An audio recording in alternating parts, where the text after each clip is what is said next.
Yes. So I was waiting for my turn to. Where are you? I am at the back gallery, right side. Okay, yeah. Please. So my name is Swaiksha. Greetings to you, sir. I'm from Sikkim University, and I was waiting for my turn to ask you a question before your address. But then as आप बोलते गए और मेरा question मन में ही सुलझते गया, so I'd like my question to present to you as a statement in your honor. Yeah. So may I begin? Yeah, why not? So there's a funny saying in English. They say, those who can will, and those who can't teach. But then I saw your writings in the pamphlet, and it says that you did it what you wanted to do, And then you started teaching. and then you backed out and you taught. So that is an inspiration to all of us. Thank you so much. So sir. this is a beautiful question. I would like to explain one beautiful thing in the answer to this question. इनका सवाल ये है कि मैंने एक statement सुनी है, those who can will and those who can't teach.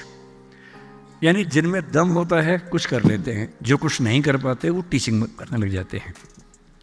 तो आपने तो कर भी लिया था, फिर आप क्यों टीचिंग कर रहे हैं? क्योंकि टीचर तो वो है जो कुछ कर नहीं पाता ज़िंदगी में, इस कहावत के हिसाब से.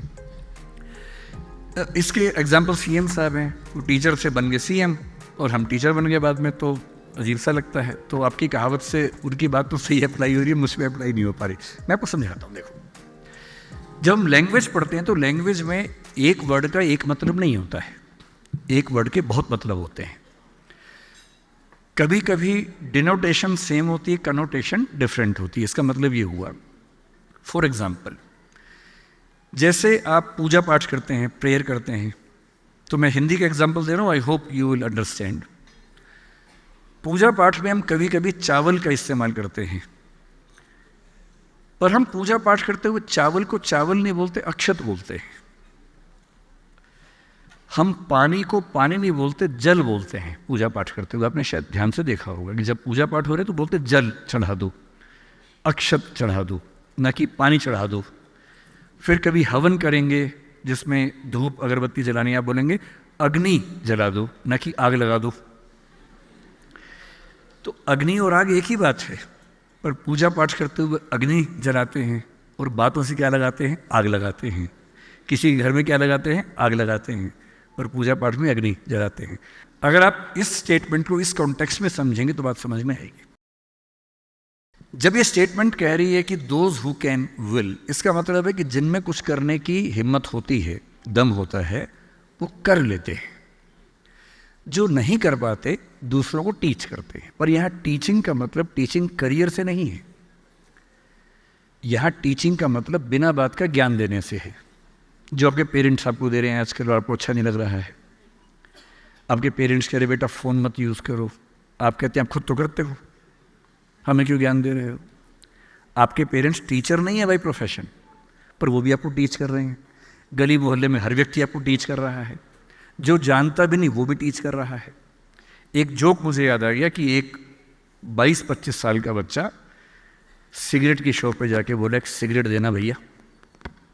साथ में एक 100 साल का आदमी खड़ा हुआ था.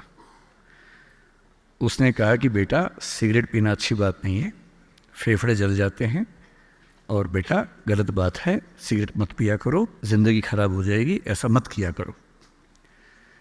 उससे कहा अंकल आपकी उम्र कितनी है? बोले 100 साल. बोला अंकल मेरे दादाजी की उम्र 125 साल है. तो 100 साल वाला अंकल बोला वो सिगरेट नहीं पीते होंगे ज़रूर? बोला नहीं पीते हैं, ज्ञान नहीं देते. ये वाले जो टीचिंग है ना, ये उसका जिक्र है. Those who can will, those who can't teach. This is not about teaching profession. This is about random teaching which we receive from all the people, so-called well-wishers, who keep on teaching us without we liking them to teach us. ये उसके बारे में है, न कि teaching profession के बारे में। I hope I have made you understood this statement. Success